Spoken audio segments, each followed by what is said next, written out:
I earned my degree online at Arizona State University. I chose to get my degree at ASU because I knew that I'd get a quality education, they were recognized for excellence, and that I would be prepared for the workforce upon graduating.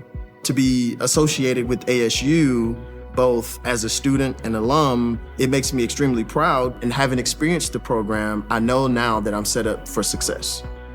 Learn more at asuonline.asu.edu. Hey everyone, and welcome back. You know, for this deep dive, we're going to be doing something a little bit different. Oh. We're going to be talking about time management. Okay. But the interesting thing is that we're going to be doing it from the perspective of someone who wrote over a century ago. Wow, over a century ago. Yeah, we found this really interesting book on freeebooks.com. Okay. Called How to Live on 24 Hours a Day. And it's by Arnold Bennett. Have you ever heard of it? I haven't. I'm not familiar with that one. Well, it's super interesting because even though it was written in 1908, it's still incredibly relevant today. And what I thought was so interesting... So he doesn't just give you, like, tips and tricks for time management. Okay. Like, make a to-do list or, you know, what all the usual stuff is. He really digs deeper. Into how we actually perceive and value time. I like that. Yeah. That's good too. It's not just about managing time. It's about, like, how do we relate to time in the first place? Absolutely. And that's what's so striking about Bennett. You know, he really challenges us to think differently about time as this precious resource. Yeah. Almost like it's even more valuable than money. Oh, that's an interesting thought. Because I think a lot of times, especially in our culture today, you know, money is seen as like the ultimate measure of success. Oh, yeah, for sure. But maybe time is even more fundamental. Oh, absolutely. Because think about it. Everybody gets the same 24 hours. Right. Regardless of your wealth or your status. It's like the great equalizer. Yeah. So it's not about how much money you make, but how you choose to spend those 24 hours. Precisely. And this leads to Bennett's really fascinating distinction between existing and living. Ooh. Okay. Tell me more about that.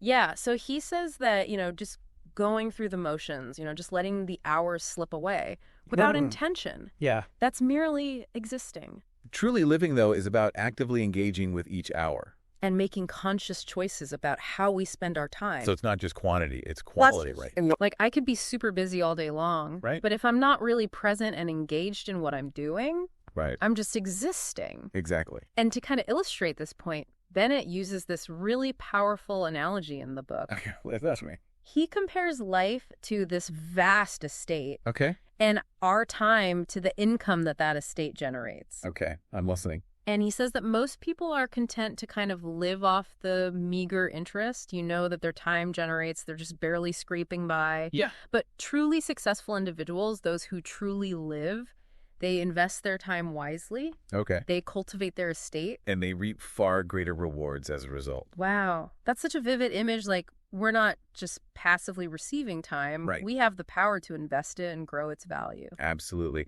And that's where Bennett's emphasis on planning and intentionality comes in. Okay. He argues that we should not just plan our work, but we should also plan our leisure time. Wait a minute. Planned leisure. Isn't that an oxymoron? Yeah. I mean, isn't the whole point of leisure to just be spontaneous and carefree and just do whatever you feel like? You know, that's a really common misconception. And in his time, Bennett was actually quite radical for advocating this idea. You know, he believed that by scheduling dedicated time for those activities that we genuinely enjoy, just like we schedule work meetings or doctor's appointments, we actually ensure that those activities happen. And that we fully engage with them. Yeah, because otherwise it's so easy to just let leisure time kind of slip away. Oh, absolutely. Or to just default to, you know, passive activities like just scrolling through social media or something. Exactly. So he's saying that even our downtime should have a purpose. Conscious intention behind it. Yeah. This is really making me rethink my approach to free time. So tell me more about this so-called planned leisure. Well, one of his most famous recommendations is this idea of the nightly 90 minutes. Okay, now you've got me intrigued. What are these magical 90 minutes all about? Well, he suggests that you set aside an hour and a half each evening. For focused self-improvement. Wait a minute, so we're talking about like work after work? Evenings are supposed to be for relaxing? Mm-hmm. What exactly did he have in mind? Well, not work in like the traditional sense. It's more like an investment in yourself. Okay. It's dedicated time for activities that enrich your mind or your spirit. Like reading or learning a new language or practicing an instrument. Or writing anything that truly nourishes you. So it's not about adding more tasks to our to-do list. But about carving out space for personal growth. Precisely. Okay. And Bennett argued that, by scheduling this time, just like any other important appointment in your day, we're actually making a conscious commitment to our own development. We wouldn't just skip a doctor's appointment just because we were tired, right? Right. Same principle applies here. I'm starting to see the value in this. But I gotta admit, finding 90 minutes every single night feels like a tall order. Like, life is already so busy. So how did Bennett suggest people actually make this happen? Yeah, he acknowledged that it does require a shift in mindset. It's about recognizing that time is finite.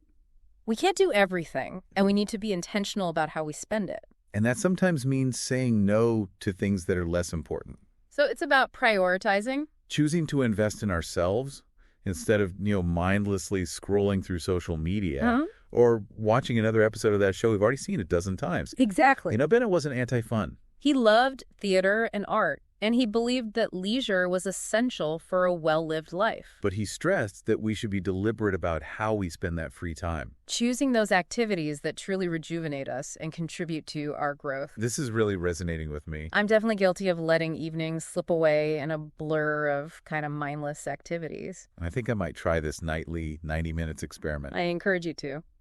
And to make the most of that time, Bennett offered some really interesting strategies for staying focused. He was writing long before smartphones and the internet, of course. Oh, yeah. But his advice on concentration is even more relevant today. That's so true. We're constantly bombarded with distractions these days. It feels like our attention is being pulled in a million directions at once. And Bennett argued that the key to effective concentration is focusing on one task at a time and avoiding multitasking. Okay. He even suggested creating a dedicated space, like a temple of the mind, he called it. Oh, I like that. Where you can work without distraction. Creating a sacred space for focused work. Exactly. And of course, this applies not just to, traditional work, but also to those nightly 90 minutes of self-improvement. Whether you're reading or learning a new skill or working on a creative project. Dedicate yourself fully to that activity. Okay. Put your phone away, turn off notifications, and really immerse yourself in the present moment. It's about being present, not just physically, but mentally as well. Absolutely. And that brings us to it. Another interesting suggestion from Bennett, the importance of morning reflection. He believed that starting the day with intention was crucial for making the most of those 24 hours. So in addition to the nightly 90 minutes, we're adding a morning routine. What exactly did he have in mind? Well, it doesn't need to be a long or complicated routine. Even just a few minutes each morning can make a difference. Okay. He suggested taking some time to kind of review the day ahead. Anticipate potential challenges. And mentally prepare for those tasks that you want to accomplish. It's like setting an intention for the day, consciously choosing how we want to approach it, instead of just reacting to whatever comes our way. Precisely. And by taking, just a few moments to plan and prioritize. We're less likely to get kind of swept away by that urgency of the day's demands. Or to fall into that trap of procrastination. So it's like a preemptive strike against distraction and overwhelm. I love it. Okay, so we've got the nightly 90 minutes and morning reflection. Any other nuggets of wisdom from Bennett that we should know about? Well, he emphasized that it's not about drastically overhauling our lives overnight. He understood that change can be challenging. And he encouraged people to make small incremental adjustments. That over time would lead to those significant improvements. So reassuring. It's not about aiming for perfection, but about making progress. Exactly. Starting small and building momentum. Exactly. And this applies to all those aspects of time management that we've been discussing, from planning our leisure time to cultivating focus to creating those nightly 90 minutes. Pick one small change that resonates with you and commit to implementing it this week. Maybe it's turning off notifications for an hour each evening. Or dedicating 15 minutes to a hobby that you've been neglecting. The key is to start somewhere. The key is to start somewhere. This has been such an insightful deep dive into how to live on 24 hours a day. It's incredible how relevant his ideas are, even though they were written over a century ago. It's a testament to those enduring power of these timeless principles. The tools and technology might change, but those fundamental challenges of time management remain the same. Before we move on, I just want to say that I'm already feeling inspired to make some changes in my own life. I think Bennett's ideas have given me a whole new perspective on how to approach my time and make the most of those 24 hours. It's funny, we started this deep dive talking about freebooks.com. But I think Bennett himself would have appreciated the irony here. Oh, yeah. How so? Well, here we are in the digital age. Right. With this incredible library at our fingertips, thanks to sites like freebooks.com. Yeah. And yet, one of his biggest points is about focusing. About shutting out distractions to truly engage with what we're doing. Whether it's reading or anything else. That is interesting. Yeah, it's a fascinating paradox. It really is. You know, we have more access to information and entertainment than ever before. But it's also easier than ever to get lost in the noise. Exactly. So how do we reconcile this abundance of options? With Bennett's call for focused attention? It almost feels like we need to be even more disciplined today than they did back then.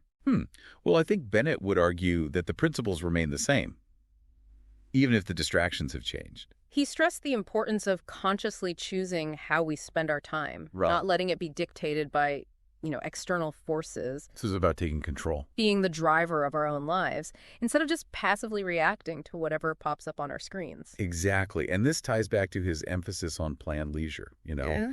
In a world of constant stimulation, it's so easy to just fall into that trap.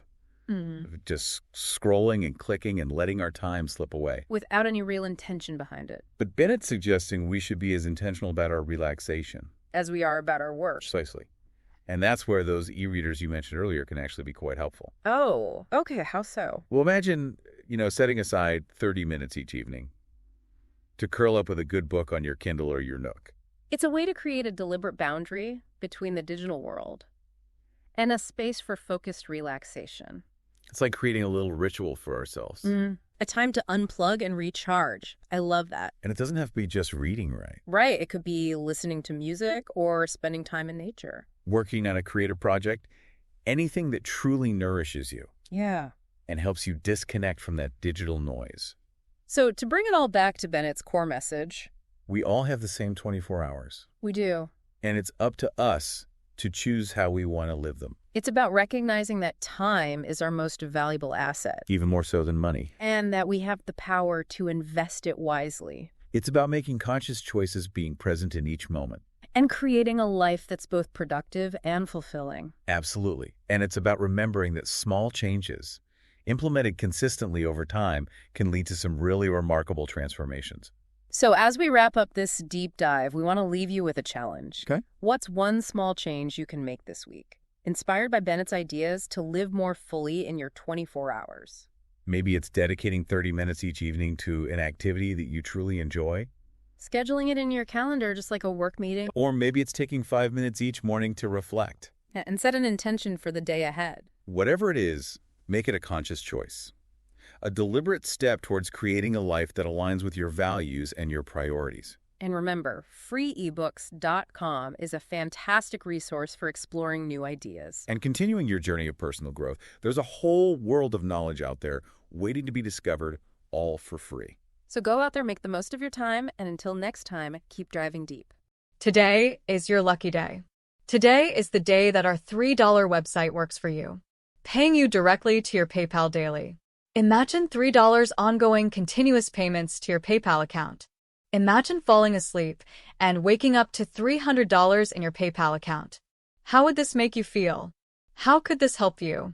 What bills could you pay? What kind of fun could you have? What does that retirement look like now? All for a one-time payment of $3. This website is DFY done for you, fully built and completely hosted, and never stops collecting payments for you. You have spent $3 on coffee on a regular, but that coffee won't help you create multiple streams of income. Click the link below.